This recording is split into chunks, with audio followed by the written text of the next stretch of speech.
देखें, आज जो हमारे पास टॉपिक है ये है आपके पेज नंबर 145 पर है। हमने पढ़ना है केमिकल कंपोजिशन ऑफ क्रोमोसोम। लेकिन उससे पहले एक टर्म है जिसको मैं यहाँ आपको बता दूं। आपकी बुक में पेज नंबर 145 पर ये एक टर्म है, कैरियो टाइप। तो कैरियोटाइप की जो डेफिनेशन है आपकी बुक में, particular array of chromosome, particular array of chromosomes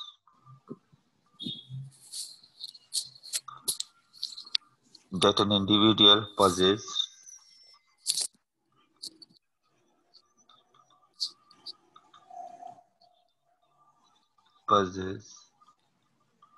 is called its karyotype। देखो, सिंपल सी बात है। एरे का मतलब यहाँ पर चलो आप लोग ले लो नंबर। अब मिसाल के तौर पे ह्यूमन के पास 46 क्रोमोसोम है, तो ह्यूमन का कैरियोटाइप क्या है? 46। इसके अलावा जो फ्रूट फ्लाई होती है, फ्रूट फ्लाई के पास क्रोमोसोम्स के नंबर कितने हैं? 8। तो उसका कैरियोटाइप क्या है? उसका कैरियोटाइप है 8। मॉस्किटो के पास 6 क्रोमोसोम्स होते हैं, तो उसका कैरियोटाइप क्या है? 6। तो particular array of chromosome an individual possess, एक इंडिविजुअल के पास जो क्रोमोसोम्स के नंबर होते हैं, उनकी अरेंजमेंट होती है, उसको हम क्या कहते हैं? उसको हम कहते हैं कैरियोटाइप। अगर आपसे कभी पूछ लिया जाए कि ह्यूमन का कैरियोटाइप क्या है, तो आप क्या बताओगे? 46 क्रोमोसोम। और 6। पेयर कितने होते हैं? पेयर होते हैं 23। और मॉस्किटो के कैरियोटाइप में 6 क्रोमोसोम है, लेकिन उनके पेयर कितने हैं? 3। और ड्रोसोफिला के पास 8 क्रोमोसोम है, उसके पेयर कितने हैं? उसके पेयर हैं 4। अच्छा, इसके बाद हम केमिकल कंपोजिशन ऑफ क्रोमोसोम देखेंगे। Chemical composition of chromosome. Chromosome कौन कौन से केमिकल से मिलकर बने हैं? Chemical composition of chromosome.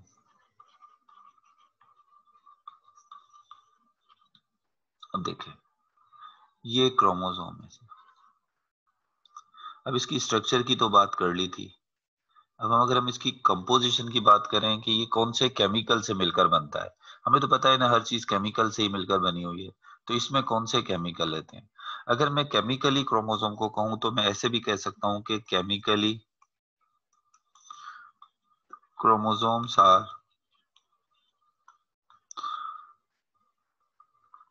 Deoxy ribo nucleo protein. क्योंकि क्रोमोसोम्स के अंदर जो क्रोमोसोम बने हुए होते हैं, डीएनए और प्रोटीन के बने हुए होते हैं। सिग्निफिकेंट अमाउंट ऑफ आरएनए भी मौजूद होता है, लेकिन मेन चीज जो होती है वो डीएनए और प्रोटीन जो है वो किसमें होता है? डीएनए और प्रोटीन के बने हुए होते हैं क्रोमोसोम। तो इसी वजह से हम क्रोमोसोम को कह सकते हैं chemically they are the deoxy ribo nucleo protein. Deoxy ribo nucleo से डीएनए हो गया, और प्रोटीन तो प्रोटीन ही है। बताऊंगा फिर आगे कौन से प्रोटीन इसमें होते हैं। अब जैसे ये क्रोमोसोम है, चलें इस क्रोमोसोम में हम देखते हैं कि ये जो है, ये जो मैं ब्राउन से शो कर रहा हूँ, ये क्या है? ये से फॉर एग्जांपल ये है प्रोटीन। ये प्रोटीन हो गए, और इन प्रोटीन के चारों तरफ रैप किया हुआ होता है डीएनए ने, ऐसे ऐसे। तो अब जो है वो क्रोमोसोम किसके बने हुए हो गए? क्रोमोसोम बने हुए होते हैं डीएनए और प्रोटीन के। तो केमिकल कंपोजिशन में आ गया। अब बात होती है कि कितना डीएनए है और कितना प्रोटीन है, या आरएनए अगर है तो कितना। आरएनए की तो बहुत कम क्वांटिटी होती है, लेकिन अगर इसको हम क्रोमोसोम्स को केमिकली देखें, क्रोमोसोम, तो क्रोमोसोम के अंदर डीएनए है।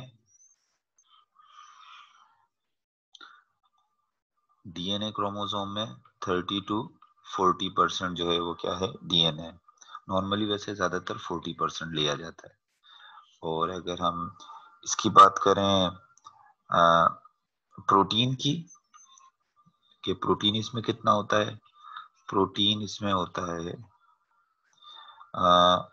50 to 65%, 50 to 65% इसमें प्रोटीन होता है, ज्यादातर 60% भी लिया जाता है।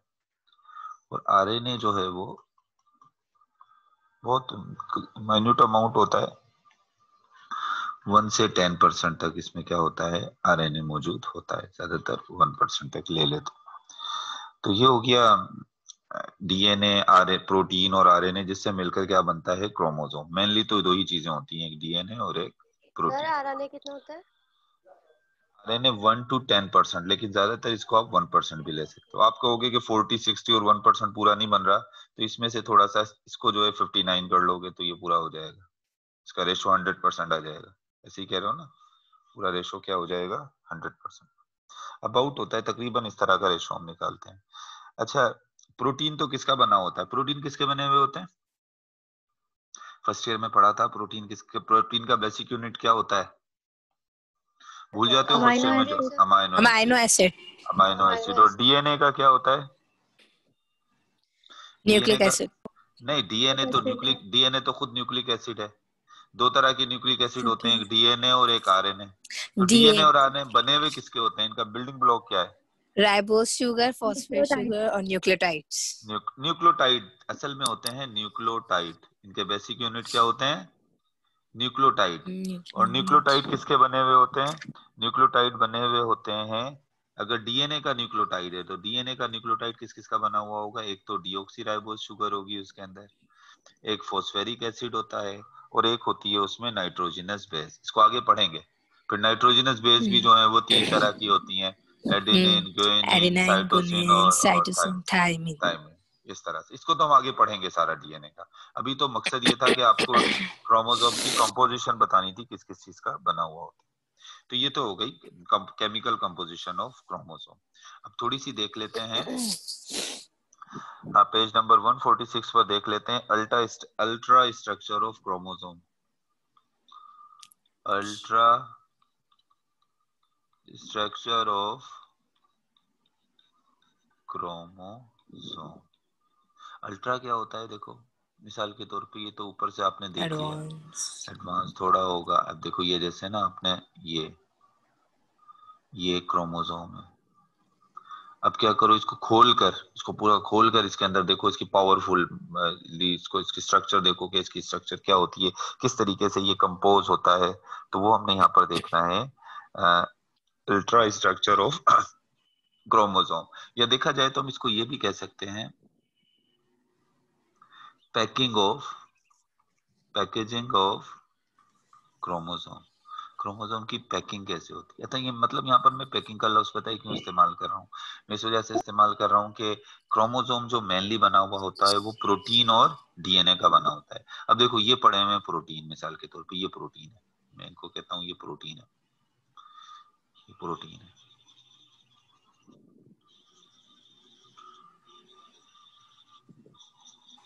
ये प्रोटीन है।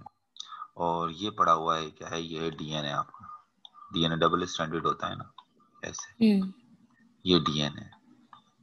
अब क्या होता है, जब क्रोमोसोम बनता है तो डीएनए और प्रोटीन की पैकिंग होती है। कैसे पैकिंग है, ये देखो ना, जो क्रोमोसोम है इसमें क्या है, ये प्रोटीन है, प्रोटीन है, और प्रोटीन के चारों तरफ क्या लिपटा हुआ है, ये डीएनए। तो इस क्रोमोसोम के अंदर पैक क्या है, इस क्रोमोसोम के अंदर दो चीजें पैक है ना। इसके अंदर अगर देखो तो ये ऊपर से इसके एक प्रोटीन और भी चढ़ा होता है जिसने कवर किया हुआ होता है। अब इसके अंदर देखो तो पैक क्या है, दो ही चीजें तो इसके अंदर पैक हैं, एक क्रोमोसोम और सॉरी एक डीएनए और एक प्रोटीन। तो असल में यहाँ पर ये जो टॉपिक है ना, इसमें आपने क्या देखना है, आपने इसमें देखना है कि इसकी जो है वो पैकिंग कैसे होती है इनकी। सही है ना, मैं आपको पहले बुक वाली चीज बाद में लिखवाऊंगा, पहले मैं समझा देता हूँ ये पैकिंग कैसे होती है इनकी। अब एक बात याद रखो, ये देखो, सबसे पहले तो देख लो कि डीएनए के अंदर सबसे ज्यादा जो क्रोमोसोम के अंदर सबसे ज्यादा जो प्रोटीन होते हैं, सबसे ज्यादा जो प्रोटीन क्रोमोसोम में पाए जाते हैं वो कौन से वाले प्रोटीन होते हैं, वो होते हैं हिस्टोन प्रोटीन। कौन से वाले प्रोटीन होते हैं, हिस्टोन प्रोटीन। अच्छा अब देखो, हिस्टोन प्रोटीन होते हैं। अच्छा, अब हिस्टोन प्रोटीन जो होते हैं वो दूसरे प्रोटीन से डिफरेंट क्यों होते हैं? क्योंकि ज्यादातर जो प्रोटीन होते हैं वो नेगेटिवली चार्ज होते हैं, एसिडिक होते हैं, उन पर कौन सा चार्ज होता है? नेगेटिव। लेकिन Negative हिस्टोन, charge. सॉरी, ज्यादातर हाँ, जो है उन पर नेगेटिव चार्ज होता है। लेकिन हिस्टोन प्रोटीन जो है ये कैसे चार्ज है? ये है पॉजिटिवली चार्ज। Positively charged. देखो, अब अगर आपसे पूछा जाए कि हिस्टोन प्रोटीन दूसरे प्रोटीन से कैसे मुख्तलिफ है, तो दूसरे प्रोटीन होते हैं नेगेटिवली चार्ज, और हिस्टोन प्रोटीन कौन से वाला चार्ज होता है? हिस्टोन प्रोटीन के ऊपर जो है Positively. वो पॉजिटिव जो है वो चार्ज होता है। अच्छा, अब अगर आपसे पूछा जाए ये हिस्टोन प्रोटीन पॉजिटिवली चार्ज क्यों होते हैं, इसकी रीजन क्या है? Why histone protein are positively charge? क्योंकि ये जिन अमाइनो एसिड से बनते हैं, जैसे जिन अमाइनो एसिड के ये बने हुए होते हैं उनमें एक अमाइनो एसिड तो है आर्गिनिन और दूसरा है लाइसिन। अब ये आर्गिनिन और लाइसिन दोनों कौन से अमाइनो एसिड हैं? ये basic amino acid. Basic amino acid का मतलब ये कि इन पे कौन सा चार्ज होता है? इनके ऊपर पॉजिटिव चार्ज होता है। मतलब मैंने आपको कहा ना कि प्रोटीन जो है वो अमाइनो एसिड के बने हुए होते हैं, तो हिस्टोन प्रोटीन के अंदर ज्यादातर कौन से अमाइनो एसिड होते हैं? आर्गिनिन और लाइसिन। आर्गिनिन और लाइसिन कैसे अमाइनो एसिड हैं? ये एसिडिक अमाइनो एसिड नहीं है। ये कैसे अमाइनो एसिड हैं? ये बेसिक अमाइनो एसिड है। और बेसिक अमाइनो एसिड पर कौन सा चार्ज होता है? उन पर होता है पॉजिटिवली चार्ज। तो अगर आपसे पेपर में पूछा जाए तो कि रीजन इसकी क्या है कि हिस्टोन प्रोटीन पॉजिटिवली चार्ज क्यों होते हैं, तो उसका जवाब ये लिखना है अपने, because they have mostly arginine and lysine amino acid, and these are the basic amino acid have positively charge। ये बात हो गई। अब देखो, इस पर तो कौन सा चार्ज है? हिस्टोन प्रोटीन पर कौन सा चार्ज आ गया? पॉजिटिव चार्ज आ Positive. गया। चलिए यहाँ मैं बना देता हूँ फिर ये हिस्टोन प्रोटीन, और इन पर कर लेते हैं पॉजिटिव चार्ज।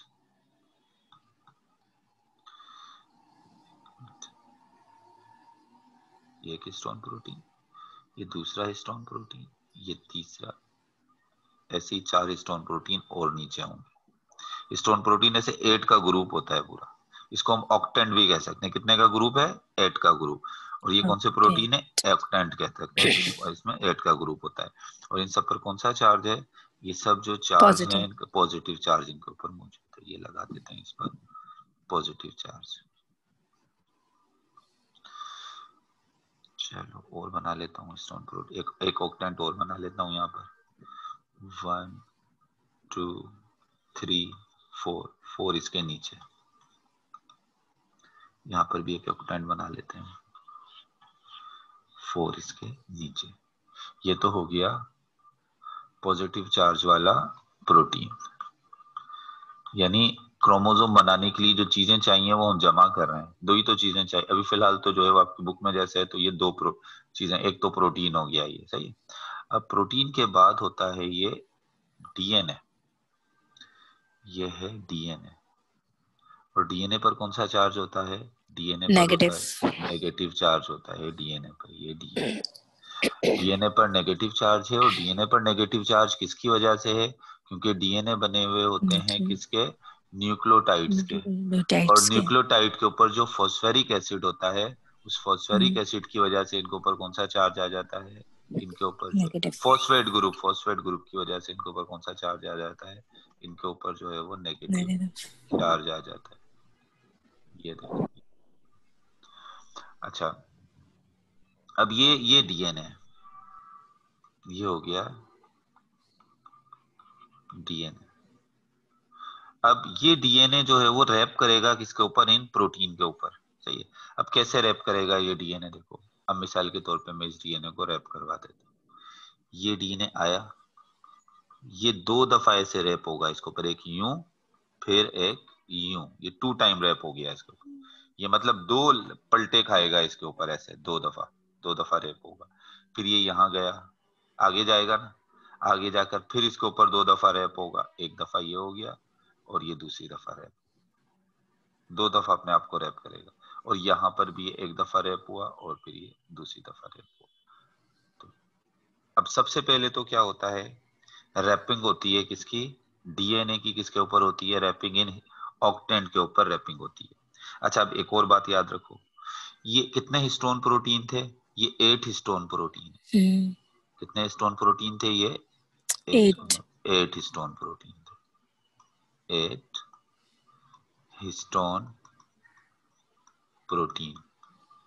अब इन 8 हिस्टोन प्रोटीन के ये जब डीएनए इस पे रैप करता है, तो अगर हम डीएनए के न्यूक्लियोटाइड को काउंट करें कि ये 2 दफा जब डीएनए ने रैप किया है, तो इसके ऊपर कितने न्यूक्लियोटाइड ने रैप कर लिया है। ऐसे ऐसे देखे ना, यहाँ से मैं काउंट करूँ 1 2 3 4, ये जो बना रहा हूँ मैं पिंक कलर के, ये न्यूक्लियोटाइड है। ये देखो कितने, अगर मैं न्यूक्लियोटाइड काउंट करूँ इस 2 रैप में कितने न्यूक्लियोटाइड आए, तो काउंट करूंगा तो टोटल कितने न्यूक्लियोटाइड होंगे, टोटल 200 न्यूक्लियोटाइड होंगे प्लस 200 न्यूक्लियोटाइड। यानी ये इस स्ट्रक्चर को अगर आप देखें, पर्टिकुलर में इस स्ट्रक्चर की बात कर रहा हूं, इस स्ट्रक्चर के अंदर आप देखो तो 8 हिस्टोन प्रोटीन है, और उसके चारों तरफ जो डीएनए ने रैप किया हुआ है, डीएनए के कितने न्यूक्लियोटाइड ने रैप किया हुआ है, 200 न्यूक्लियोटाइड ने रैप 200. किया हुआ है। इन दोनों को मिलाकर, इस दोनों स्ट्रक्चर को मिलाकर हम क्या कहेंगे, इसको हम कहेंगे न्यूक्लियोसोम। Zones. को क्या कहेंगे, न्यूक्लियोसोम कहेंगे, Nucleosomes. इसको न्यूक्लियोसोम्स कहा जाएगा इस स्ट्रक्चर को। न्यूक्लियोसोम को बेसिकली सिंपल डिफाइन करने का तरीका क्या है, 8 हिस्टोन प्रोटीन प्लस 200 न्यूक्लियोटाइड, ये क्या बन गया, ये न्यूक्लियोसोम। तो देखो ये एक न्यूक्लियोसोम हो गया, ये दूसरा न्यूक्लियोसोम हो गया, और ये तीसरा न्यूक्लियोसोम हो गया। तो ऐसे पता नहीं कितने न्यूक्लियोसोम जो हैं वो किसमें होते हैं, ऐसे पता नहीं कितने न्यूक्लियोसोम जो हैं वो क्रोमोसोम के अंदर ऐसे मौजूद होते हैं। तो सबसे पहले न्यूक्लियोसोम बन जाता है, तो ये तो क्वाइलिंग हुई या रैपिंग हुई। अब क्या होता है, एक दफा फिर ऐसे बहुत सारे न्यूक्लियोसोम बन जाएंगे। मैं इसको स्ट्रक्चर को दोबारा बना रहा हूं, यहाँ पर ये मैं ऐसे बना रहा हूं, देखो ये हो गया हिस्टोन प्रोटीन। मैं आठ आठ आठ जो है वो हिस्टोन्स को मैं एक साथ ही शो कर रहा हूँ, ये तो ये क्या हुआ, और इसके ऊपर क्या हो गया, ये हो गया डीएनए। डीएनए 2 रैप होता है, मैंने ज्यादा कर दी है 2 रैप, ये हो गया, बन गई ये न्यूक्लियोसोम।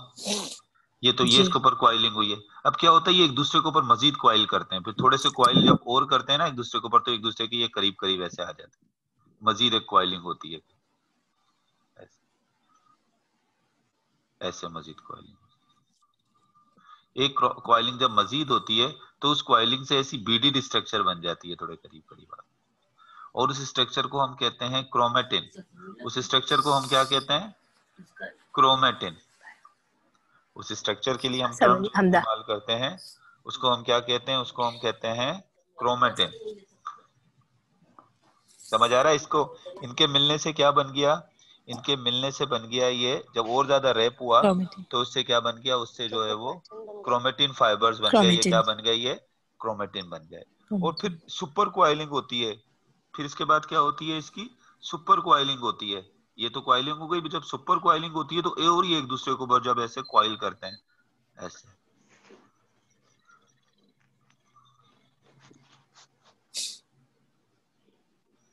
जब सुपर क्वाइलिंग होती है तो उसके सुपर क्वाइलिंग से फिर ये किसमें कन्वर्ट हो जाते हैं, फिर ये कन्वर्ट हो जाते हैं किसमें, बहुत ज्यादा क्वाइल होते हैं, तो फिर ये कन्वर्ट हो जाते हैं क्रोमोसोम में। अब मैं इसकी Chromosomes. पैकेजिंग, अगर मैं पैकेजिंग की इसकी दोबारा बात बताऊं, तो देखो सबसे पहले बनता है न्यूक्लियोसोम स्ट्रिंग। सबसे पहले क्या बनती है, सबसे पहले इसमें बनती है न्यूक्लियोसोम की स्ट्रिंग। न्यूक्लियोसोम स्ट्रिंग, जैसे मैंने आपको बताया था, ये न्यूक्लियोसोम की स्ट्रिंग बन गई। ये डीएनए, और डीएनए ने किसकी तरफ रैप किया था, ये चलें पहले डीएनए बना देता हूं, और इसकी जो रैपिंग हुई हुई है वो हिस्टोन प्रोटीन के चारों तरफ हुई हुई। तो सबसे पहले क्या बन गई, सबसे पहले बन गई ये न्यूक्लियोसोम की स्ट्रिंग्स। न्यूक्लियोसोम की स्ट्रिंग्स बनने के बाद बनते हैं क्रोमेटिन फाइबर।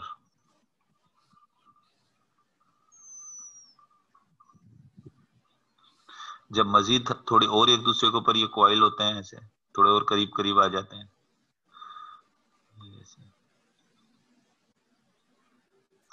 देखिए पहले ये न्यूक्लियोसोम्स बड़े दूर दूर थे, अब ये क्या ऐसे और मजीद क्वाइलिंग हुई, करीब आ गए, तो इसको हम क्या कहेंगे, इससे बन जाते हैं क्रोमेटिन फाइबर। ये क्या बन गया, ये क्रोमेटिन फाइबर बन गए। और उसके बाद फिर जो है वो इसकी जो है वो सुपर क्वाइल एंड क्रोमेटिड। उसके बाद क्या होता है, इनकी जब सुपर क्वाइल होती है, फिर ये क्रोमेटिड में कब कन्वर्ट होते हैं, जब इनकी सुपर क्वाइलिंग होती है।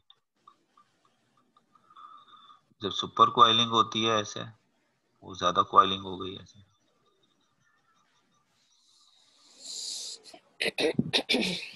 ऐसे सुपर क्वाइलिंग हो गई इनकी। तो सुपर क्वाइलिंग के बाद क्या बन जाते हैं, सुपर क्वाइलिंग के बाद ये Chromosome. क्रोमोसोम्स के क्रोमोसोम बन जाते हैं। और क्रोमोसोम में तो मेनली ये क्रोमेटिड ही होते हैं ना, दो। और दो क्रोमेटिड जब एक दूसरे के बिल्कुल करीब करीब होते हैं, इनका अलग अलग पता भी नहीं लगता ये अलग है। शुरू शुरू में तो ये क्रोमोसोम में बिल्कुल करीब करीब होते हैं। तो इससे क्या बन जाते हैं, ये क्रोमोसोम बन जाता है, या आप इसको क्रोमेटिड कह लें। तो इस तरीके से क्रोमोसोम जो है वो बनता है। हिस्टोन प्रोटीन के अलावा भी कुछ प्रोटीन्स होते हैं जो इसकी स्ट्रक्चर बनाने में हेल्प करते हैं, लेकिन वो आपकी बुक में नहीं लिखा हुआ, तो इस वजह से मैं डिस्कस नहीं कर रहा। तो मतलब ये होता है, मैं इस क्रोमोसोम को अगर खोलूंगा तो इस क्रोमोसोम में से क्या निकलेगा, ये क्रोमेटिड फाइबर्स निकलेंगे। और क्रोमेटिन फाइबर्स को खोलूंगा तो उसमें से ये निकलेंगे स्ट्रिंग ऑफ न्यूक्लोसोम्स के स्ट्रिंग्स निकलेंगे। न्यूक्लोसोम्स को खोलूंगा तो उसमें हिस्टोन प्रोटीन और डीएनए के न्यूक्लियोटाइड होंगे। ये हमने यहाँ पर बात कर ली। अच्छा, अब इधर देखें, एक बात कही जाती है कि ये जो आपका क्रोमोसोम है, अगर इस एक क्रोमोसोम में से मैं डीएनए निकालूं, इसका क्रोमोसोम में ये है ऐसे इसका डीएनए को जो है वो ये इसमें, ये तो है प्रोटीन। और प्रोटीन के चारों तरफ आपको पता है किसने रैप किया हुआ होता है, डीएनए DNA. ने। जैसा डीएनए यहाँ पर है डीएनए ने। सेम, ऐसा ही डीएनए यहाँ पर डीएनए ने रैप किया हुआ। ऐसे ही है, जैसे कोई ऊन होती है, बीच में कोई चीज आप रखो, जैसे गिट्टी होती है, जो रील होती है उसके बीच में वो होता है गत्ता होता है, गत्ते के चारों तरफ आपने क्या लिपेटा हुआ होता है, धागा। तो आप कंसीडर कर लो कि वो धागा डीएनए, और वो जो गत्ता है वो क्या है, वो गत्ता जो है वो प्रोटीन है, Histone protein. स्टोन प्रोटीन है। इस तरह से आप कंसीडर करो। जैसे आप रिली में उसको रील में से, गट्टी में से धागे को खोलोगे, तो इसी तरीके से अगर हम इसमें से अगर हम इस डीएनए को निकाल लें, ऐसे अनकॉइल डीएनए को करें और इसे स्ट्रेट करें डीएनए को, तो उस डीएनए को जब स्ट्रेट करके एक डीएनए पूरा निकालोगे, तो उस डीएनए की जो लेंथ होगी, उस डीएनए की अगर आप लेंथ देखो, तो फेडरल की बुक के मुताबिक, जो कि सही भी है, 5 सेंटीमीटर लॉन्ग होगा। ये कितना होगा, अगर फेडरल की बुक के वाले से बात करो या दूसरी जो बुक्स हैं उनमें लिखा हुआ है, तो उसमें जो है वो an average size human chromosome, ये ह्यूमन क्रोमोसोम की बात हो रही है, an average size human chromosome has approximately 5 centimetre long DNA. कितना डीएनए इसका लॉन्ग होता है, 5 सेंटीमीटर लॉन्ग डीएनए होता है, which consist of about 140 million nucleotide. और इसमें अगर इसके अंदर न्यूक्लियोटाइड देखोगे तो कितने होंगे, 140 मिलियन इसमें न्यूक्लियोटाइड होते हैं। इतने होता है, या ये फेडरल की या दूसरी जो बुक है उसमें ह्यूमन के बारे में बताया है, तो उसमें इतना जो है वो न्यूक्लियो डीएनए जो है वो होता है। लेकिन अगर जो है वो अकॉर्डिंग टू योर बुक, अगर आपकी बुक की बात की जाए, तो उसके अंदर जो है वो, अगर हम if a strand of DNA from a single chromosome of a nucleus were laid out in a straight line, अगर उसको स्ट्रेट लाइन में निकाल लें, तो वो कहता है it is would be more than 7 feet. मतलब वो क्या होगा, 7 फीट से ज्यादा होगा। मतलब 2 मीटर तक क्या हो सकता है, क्रोमोसोम लॉन्ग हो सकता है।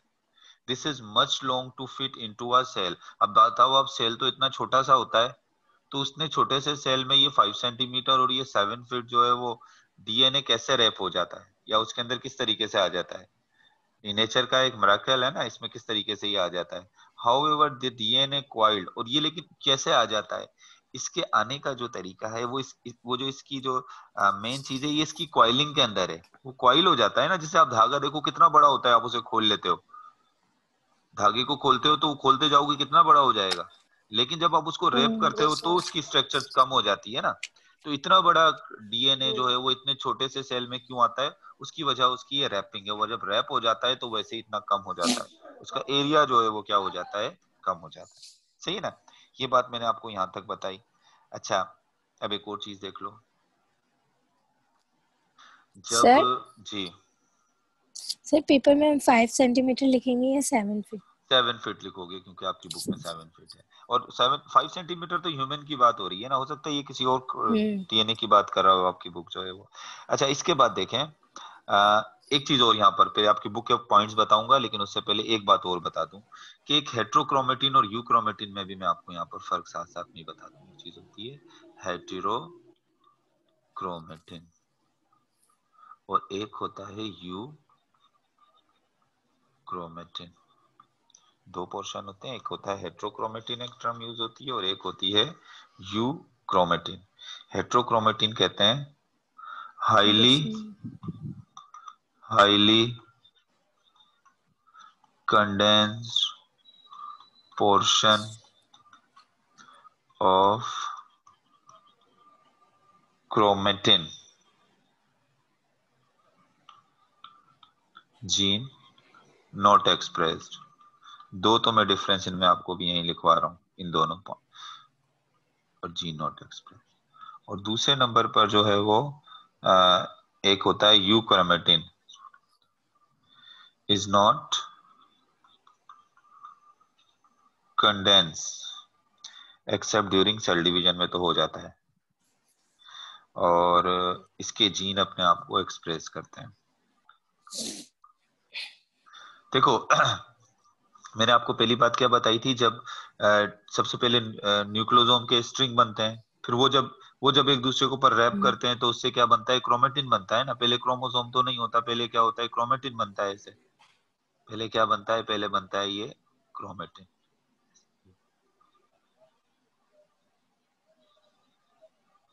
अब ये देखें मैं बना रहा हूं ये क्रोमेटिन, प्रोटीन हो गया, इसमें डीएनए भी है, ये क्रोमेटिन। अच्छा आप कहीं कहीं पर देखें, कहीं पर रैपिंग ज्यादा हो गई है कुछ जगहों पर। देख रहे हैं ये एरिया जहां पर रैपिंग क्या हो गई है, ज्यादा हो गई है। ये एरिया है ना जहां पर रैपिंग ज्यादा, ये ज्यादा हो गई। तो ये एरिया ज्यादा कंडेंस हो गए। जैसे आप धागे को ना ऐसे फोल्ड करते रहो, ऐसे मुड़ाओ अपने हाथ से धागो, तो कुछ कुछ जगहें ऐसी होंगी जो बहुत थिक हो जाएंगी, सही है ना। कुछ जगहें क्या हो जाएंगी, बहुत ज्यादा थिक हो जाएंगी। तो ऐसे एरिया जो हाईली कंडेंस हो जाते हैं उनको हम क्या कहते हैं, उनको क्रोमेटिन के वो पार्ट जो हाईली कंडेंस हो जाते हैं उनको क्या कहते हैं, उनको कहते हैं हेटेरोक्रोमेटिन। ये एरिया जो है वो क्या हो गया, ये हो गया हेटेरोक्रोमेटिन। और ये दूसरा एरिया जो ज्यादा कंडेंस नहीं है, जो नॉर्मल है, उनको हम क्या कहते हैं, यूक्रोमेटिन कहते हैं। पहला फर्क समझ में आ गया हेट्रोक्रोमेटिन और यूक्रोमेटिन का। यानी जो बहुत ज्यादा कंडेंस हो गए कॉइलिंग के दौरान, वो एरिया क्या कहलाएंगे, वो कहलाएंगे हेट्रोक्रोमेटिन। और जो कंडेंस नहीं हुए वो क्या कहलाएंगे, यूक्रोमेटिन। अभी मैंने आपको जीन जीन के बारे में नहीं बताया, जीन कैसे अपने आप को एक्सप्रेस करते हैं। अभी सिर्फ इतना समझ लो कि हमारे क्रोमोसोम में जीन होते हैं। डीएनए के जो न्यूक्लियोटाइड होते हैं वो क्या बनाते हैं, वो जीन बनाते हैं।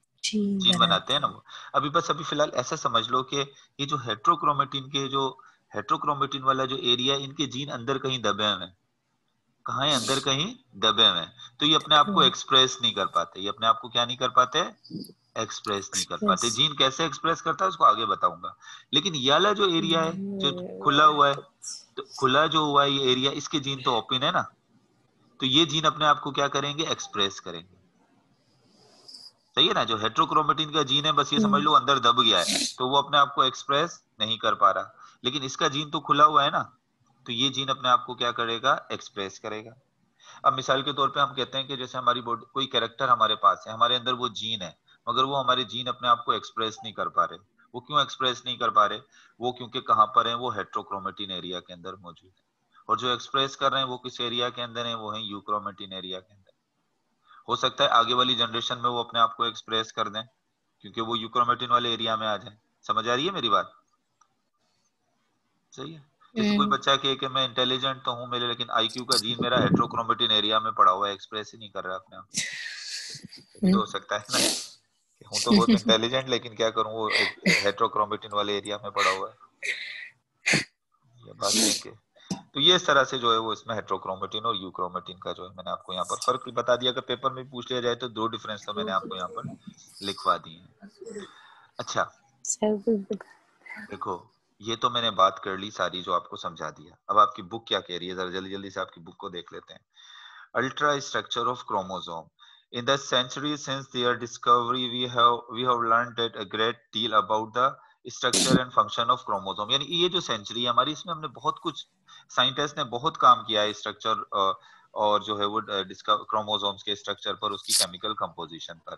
तो कहता है eukaryotic chromosome are composed of chromatin. Eukaryotic chromosome किसका बना हुआ होता है? यूकैरियोटिक क्रोमोसोम बना हुआ होता है क्रोमो, क्रोमेटिन को क्योंकि मैंने आपको कहा था कि क्रोमोसोम को जब खोलेंगे तो उसमें क्या होता है, उसमें होता है chromatin. Chromatin. Eukaryotic chromosome composed of chromatin. और क्रोमेटिन खुद क्रोमेटिन बजाते खुद क्रोमेटिन क्या है? एक कॉम्प्लेक्स है, complex of protein and DNA. ये किसका डीएनए। कॉम्प्लेक्स है? ये प्रोटीन और डीएनए का कॉम्प्लेक्स है। और थोड़ा बहुत क्या होता है, क्योंकि डीएनए आरएनए बनाता है, तो थोड़ा बहुत इसके अंदर क्या मौजूद होता है? आरएनए भी मौजूद होता है। Significant amount of RNA is also associated with chromosome because they are the site of RNA synthesis. क्योंकि आरएनए बनता ही यहाँ से, तो थोड़ा बहुत आरएनए तो वहां पर मौजूद होगा। The DNA of a chromosome exists as one very long double stranded fiber। Chromosome जो होता है वो डबल स्ट्रैंडेड होता है ना, ऐसे आपने पढ़ा है, सिंगल स्ट्रैंडेड तो नहीं है ना। ऐसे क्या है, ये डबल स्ट्रैंडेड फाइबर होता है, बहुत लॉन्ग डबल स्ट्रैंडेड जो है वो फाइबर होता है। इसको हम डुप्लेक्स भी कहते हैं। क्रोमोसोम डबल स्ट्रैंडेड है, तो ये क्या है? ये डुप्लेक्स है। Diplex. Duplex double stranded which extend unbroken through out the length of chromosome. अब ऐसे निकालते जाओ, जैसे धागा बीच में से टूटा हुआ तो नहीं होता ना, रील में वो रील में से धागे को गिट्टी में खोलते हो, अनब्रोकन होता है ना थ्रू आउट द लेंथ, सीधा हो जाता है बिल्कुल।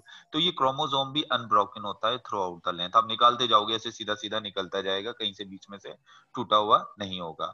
और उसमें यही कह रहा है कि अगर हम एक क्रोमोसोम में से डीएनए को निकालें तो वो कितना होगा? 7 फीट यानी 2 मीटर तक लॉन्ग हो सकता है।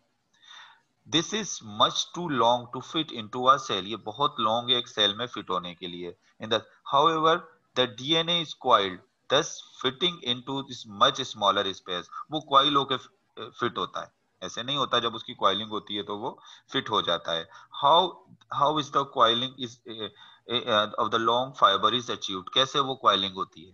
तो उस कॉइलिंग के बारे में आपको बता चुका हूं। तो मैंने if we greatly disturb eukaryotic nucleus and examine the DNA with electron microscope, we found that the resemble of the string of beads। अगर आप एक क्रोमोसोम को ब्रेक डाउन करो और उसको जो है वो उसके फाइबर्स को, डीएनए के फाइबर्स को, या उसको निकाल कर आप माइक्रोस्कोप में देखो, it will look like a string of beads. वो स्ट्रिंग ऑफ बीड्स की तरह लगेगा। और आपको पता है ये स्ट्रिंग ऑफ बीड्स किसकी वजह से हो जाती है? न्यूक्लियोसोम्स की वजह से ना। अभी थोड़ी देर पहले बताया है ना, न्यूक्लियोसोम्स की वजह से। तो कहता है every 200 nucleotide the DNA duplex is coiled और the complex of histone protein which are small very basic polypeptide. Basic polypeptide का मतलब क्या है? कि उनके ऊपर कौन सा चार्ज होता है? उनके ऊपर जो है वो नेगेटिव चार्ज होता है, सॉरी पॉजिटिव चार्ज होता है। उन पर कौन सा चार्ज होता है? पॉजिटिव चार्ज होता है। Of the amino acid arginine and lysine. ये सारी बात आपको समझ में आ रही होगी, क्योंकि मैं सारी बात आपको लेक्चर के शुरू में बता चुका हूं। अगर समझ नहीं आ रही तो मैं लेक्चर आपको जो है वो सेंड करूंगा, तो इसको फिर पीछे से देखिएगा, तो ये आपको सारा वर्डिंग समझ में आ जाएगी। 8 हिस्टोन प्रोटीन के ऊपर जो है वो 200 न्यूक्लियोटाइड जो है वो क्वाइल्ड हुए हुए होते हैं। इस स्ट्रक्चर को हम कहते हैं न्यूक्लियोसोम। और हिस्टोन प्रोटीन क्यों पॉजिटिव चार्ज होते हैं ये भी बता दिया गया है कि इसमें 2 अमाइनो एसिड होते हैं, आर्गिनिन और लाइसिन। और इन बेसिक अमाइनो एसिड की वजह से आपकी बुक बता रही है कि ये हिस्टोन प्रोटीन पॉजिटिवली चार्ज होते हैं। और उसके बाद फिर आगे ही आपकी बुक में जो है वो फर्दर क्वाइलिंग को, जो फिर एक क्वाइल होता है, फर्दर क्वाइल से क्रोमेटिड बनते हैं। फिर आगे एक सुपर क्वाइल के बारे में बात कर दी है। जब सुपर क्वाइल ही से क्या बनते हैं? न्यूक्लियोसोम की जब सुपर क्वाइलिंग होती है तो उससे क्रोमेटिड जो है वो बन जाते हैं। और क्रोमेटिन के अंदर 2 किस्म के पोर्शन होते हैं, एक हेट्रोक्रोमेटिन और एक यूक्रोमेटिन। Heterochromatin euchromatin. और यूक्रोमेटिन में भी आपको बता चुका हूँ। अब इसमें से आपने क्या करना है, आपका असाइनमेंट क्या होता है? अब इसमें जो है वो आपने जो असाइनमेंट जो मैं आपको यहाँ पर दे रहा हूँ, असाइनमेंट के क्वेश्चंस आप देख लें। सबसे पहले तो आपने ये बताना है briefly describe the chemical composition of chromosome. फिर आपने मुझे दूसरा आंसर ये देना है, why histone protein are positively charge, why histone protein are positively charge, how histone protein are different from other protein, how histone protein are different from other protein. फिर आपने बताना है कि व्हाट इज न्यूक्लियोसोम्स, न्यूक्लियोसोम्स बताना है। या आपको ये भी कहा जा सकता है write down the composition of nucleosome, nucleosome की कंपोजिशन बताएं। Write down the difference between heterochromatin and euchromatin. ये आपके जो क्वेश्चन मैंने बताए हैं, यही क्वेश्चन आपने जो है वो असाइनमेंट में जो है यही क्वेश्चन आपका असाइनमेंट है, ठीक है।